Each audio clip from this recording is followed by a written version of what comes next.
Good morning student. चलिए हम बात करते हैं अपनी मैनेजमेंट अकाउंटिंग की नेक्स्ट वीडियो की। इससे पहले हम लोग पढ़ चुके थे मीनिंग ऑफ फाइनेंशियल स्टेटमेंट और टाइप ऑफ फाइनेंशियल स्टेटमेंट। अब मैं बात करूंगा, अब हम क्या पढ़ना चाहेंगे, बताइए क्या पढ़ेंगे। हम मीनिंग पढ़ चुके हैं, टाइप पढ़ चुके हैं, अब हम क्या पढ़ेंगे, इसकी लिमिटेशन। आज भाई हमने मीनिंग पढ़ लिया है, टाइप पढ़ लिया है, अब क्या पढ़ेंगे, लिमिटेशन। अब लिमिटेशन क्या होती हैं, यानी कि इसके ड्रॉबैक क्या हैं, ठीक है मतलब इसकी सीमा क्या है, जहाँ पे ये फाइनेंशियल स्टेटमेंट हमारा काम नहीं कर पाता, उस सीमा के बाहर जाकर। ठीक है, तो आज हम क्या पढ़ेंगे, लिमिटेशन ऑफ फाइनेंशियल स्टेटमेंट, यानी कि रुकावटें कह दो लिमिटेशन को आप एक सेंस में।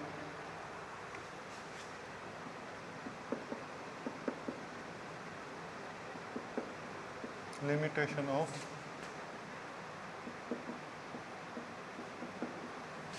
Financial statement, limitation of financial statement.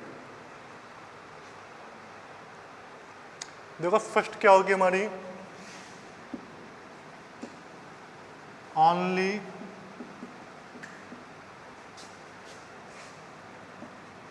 Interim report, only interim report यानी कि आंतरिक रिपोर्ट।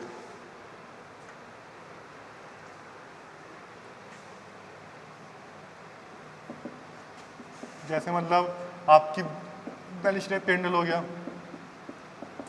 देखो होता है क्या है बेसिकली, लिमिटेशन क्या है, ये खाली आपकी इंटरिम रिपोर्ट शो करती है, फाइनल रिपोर्ट क्या है वो नहीं बताती है। जब फाइनली रिजल्ट क्या आएगा उसका, ये वो शो नहीं करता है, ओनली जो इंटरिम माने जो मतलब बीच की मध्य की है अंतरिम रिपोर्ट है, खाली वही शो करती है। ये इसकी बहुत बड़ी लिमिटेशन है। जब रिपोर्ट बनती है, मतलब रिपोर्ट मतलब फाइनल रिपोर्ट बन नहीं पाती है, जो मतलब बीच का रिजल्ट है, उसमें बैलेंस शीट में आपने कुछ घटा दिया बढ़ा दिया, ट्रेनिंग पेंडर में कुछ खर्चे बढ़ा दिए घटा दिए, तो वो मतलब प्रॉपर रिपोर्ट्स नहीं दिखाता है, तो इसकी लिमिटेशन है फर्स्ट। सेकंड लिमिटेशन क्या हो सकती है इसकी, अब वही बात आ गई, जब ये रिपोर्ट सही नहीं दिखा रहा है तो do not give exact position.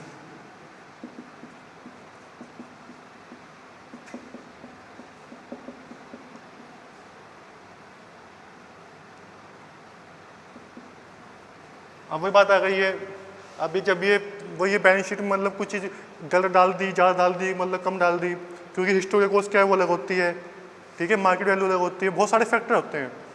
तो जिस कारण क्या होता है, जो इसकी एग्जैक्ट पोजीशन है स्टेटमेंट की वो शो नहीं कर पाते, तो जो एग्जैक्ट पोजीशन है वो उसको do not give exact position, जो एग्जैक्ट पोजीशन है वो मतलब मिल नहीं पाती है सही से, मतलब जो करेक्ट मतलब जो बिल्कुल एग्जैक्ट है, एग्जैक्ट ही होना चाहिए, वो नहीं हो पाता इसमें, तो ये भी इसकी लिमिटेशन है। और बात करें तो हम हिस्टोरिकल कॉस्ट, जैसे मैंने आपको बताया इस पॉइंट में, अब क्या होता है हिस्टोरिकल कॉस्ट, जैसे इन्वेंट्री की हो गई, सपोज करो आपने स्टॉक खरीदा, एक आप जानते हो लीफो फीफो हीफो मेथड जानते हो, पढ़ा होगा आपने, 12th में पढ़ा होगा आपने, वैसे आपका भी कौन सेकंड टर्म होता है कॉस्ट अकाउंटिंग में, अगर आपने पढ़ा हो, ये पढ़ा होगा वैसे तो।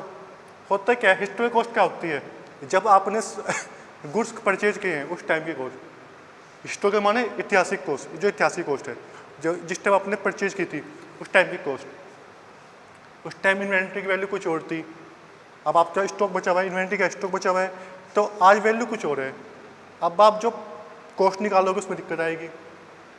अब वो पहले मान लो कॉस्ट आपकी कम आ रही थी, अब ज़्यादा इन्वेंट्री, अब जो मतलब पहले आपकी कॉस्ट ज़्यादा आई हुई थी, अब इन्वेंट्री की वैल्यू कम हो गई है, तो आपके पास तो ज़्यादा महंगा माल आया है ना, तो उसकी दिक्कत आती है। तो क्या होता है, हिस्टोरिकल कॉस्ट इसकी सबसे बड़ी समस्या होती है, जो इसकी हिस्टोरिकल कॉस्ट है, मार्केट वैल्यू अलग होती है और ये कॉस्ट अलग होती है, बेसिकली डिफरेंस पाया जाता है, कुछ टाइम बाद है ना कॉस्ट बढ़ती घटती रहती है, तो ये बहुत बड़ा इसका फैक्टर है जो इसकी लिमिटेशन बनती है। एक हम बात करें तो impact of non monetary factor. अब भाई ये क्या है, impact of non monetary factor, भाई ये क्या आएगा। अब मैं इसकी बात करता हूँ। देखो मॉनेटरी क्या होता है, जिसकी हम पैसों में लेन देन करें, करेंसी में लेन देन करते हैं, मतलब पैसों में, मतलब जिसका कोई मूल्य हो, मॉनेटरी। नॉन मॉनेटरी क्या होगा, जिसकी हम पैसों में कैलकुलेशन नहीं करते। जैसे मान लो जैसे मान लो एक मोहन एक अच्छा लड़का है, अब अच्छे की आप पैसे से तो तुलना नहीं कर पाओगे ना, वो तो विशेषता हो गई। ऐसे यहाँ पे क्या होता है, यहाँ पे हम अकाउंट में क्या पढ़ते हैं, हम यहाँ पे मनी कंसिडर करते हैं। आपने पढ़ा भी होगा मनी मेजर कंसेप्ट, वो चलता है यहाँ पे। यहाँ हम क्वालिटी को मेजर नहीं करते हैं, यहाँ पे हम क्या करते हैं, क्वालिटी को मेजर नहीं करते हैं। तो इसमें क्या होता है, क्वालिटी मेजर नहीं हो पाती। आपका एम्प्लॉय अच्छा काम कर रहा है, एम्प्लॉय के लिए क्या क्या बेनिफिट होने चाहिए, उसका आप कभी देखते नहीं हो, उसका आप क्या करते हो, इग्नोर करके चलते हो। यानी कि जो impact of non monetary factor है उसका आप क्या करते हो, इग्नोर करते हो। एम्प्लॉय के लिए हम क्या अच्छा कर सकते हैं, एम्प्लॉय को हम ट्रेनिंग दे सकते हैं, एम्प्लॉय के लिए क्या क्या बेनिफिट हो सकते हैं, कौन सा एम्प्लॉय बेटर काम कर रहा है, उसकी क्वालिटी आप वो चेक करते ही नहीं हो। इसमें क्या है, आप खाली ये देखते हो किस एम्प्लॉय की सैलरी कितनी है, कौन कितनी वेजेस ले रहा है, कौन कितनी सैलरी ले रहा है, आप सब ये चेक करते हो। यानी कि जो वैल्यू मॉनेटरी में है, जो पैसों में वैल्यू है, आप खाली फाइनेंशियल स्टेटमेंट में वो चेक करते हो। जो नॉन मॉनेटरी है वो आप चेक ही नहीं कर पाते, उसका आप इग्नोर करते हो। तो ये इसकी बहुत बड़ी लिमिटेशन है कि जो क्वालिटी है वो आप देख ही नहीं पाते, आप खाली क्वांटिटी की बात करते हो, क्वालिटी की बात ही नहीं करते। एक हम बात करें तो डिफरेंस अकाउंटिंग पॉलिसी।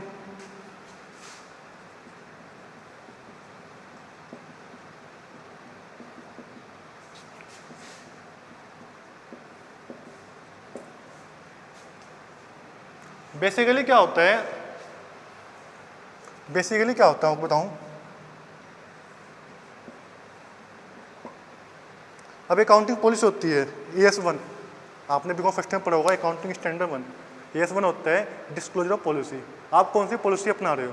जैसे अगर मैं AS6 डैप की बात करता हूँ, AS6 अपने डैप पढ़ा होगा, डैप में आपके पास बहुत सारी पॉलिसी होती हैं कि आप कौन सा मेथड से डैप लगा रहे हो, आप स्ट्रेट लाइन से लगा रहे हो, WDV से लगा रहे हो, कौन सी पॉलिसी अपना रहे हो आप, ठीक है, एडिटिव मेथड अपना रहे हो, तो सब पॉलिसी अपनी अलग अलग होती हैं। तो डिफरेंट पॉलिसी के होने की वजह से क्या है, इसकी बहुत बड़ी लिमिटेशन है, आप उसकी कंपेयर नहीं कर पाते। मान लो आप अपनी एक एसेट्स लेकर आए, ठीक है, उस पर तो आप लगा रहे हो स्ट्रेट लाइन से डेप्रिसिएशन, दूसरी पे आप लगा रहे हो WDV से, तो आप कैसे कंपेयर कर लोगे उनकी, डैप अलग लगाएगा। ऐसे ही आप कोई भी अकाउंटिंग पॉलिसी है, ठीक है, किसी और चीज़ की है, तो उसमें भी आप ये दिक्कत आएगी, और आप अकाउंटिंग पॉलिसी आपकी अलग अलग यूज़ कर रहे हो, तो इसकी बहुत बड़ी लिमिटेशन है। तो डिफरेंट अकाउंटिंग पॉलिसी एक बहुत बड़ी लिमिटेशन होती है। आई बात समझ में। तो ये कुछ फैक्टर हैं जो हमारी लिमिटेशन है। वैसे तो फैक्टर आप जैसे तो लिमिटेशन और भी हैं बहुत सारी, अगर आप नेट पर सर्च करोगे, ठीक है, लेकिन जो आपके मेन है मैंने आपको समझा दी है। तो ये इस तरह के बहुत सारे फैक्टर हैं जो लिमिटेशन है, जो मतलब फाइनेंशियल स्टेटमेंट में आती हैं लिमिटेशन ये, ठीक है। वैसे इसके अंदर का आप चाहो तो लिखना लिख सकते हो, आप अपनी बुक को रेफर करके नेट के द्वारा आप देखते हो उसको लिख सकते हो। समझा मैंने आपको दिया ये क्या क्या होता है, ठीक है, कैसे कैसे लिमिटेशन होती हैं। तो आप इसे तो आज मैं अपने चैनल में आज अपनी वीडियो को यहीं पे रखता हूँ, ठीक है, थैंक यू।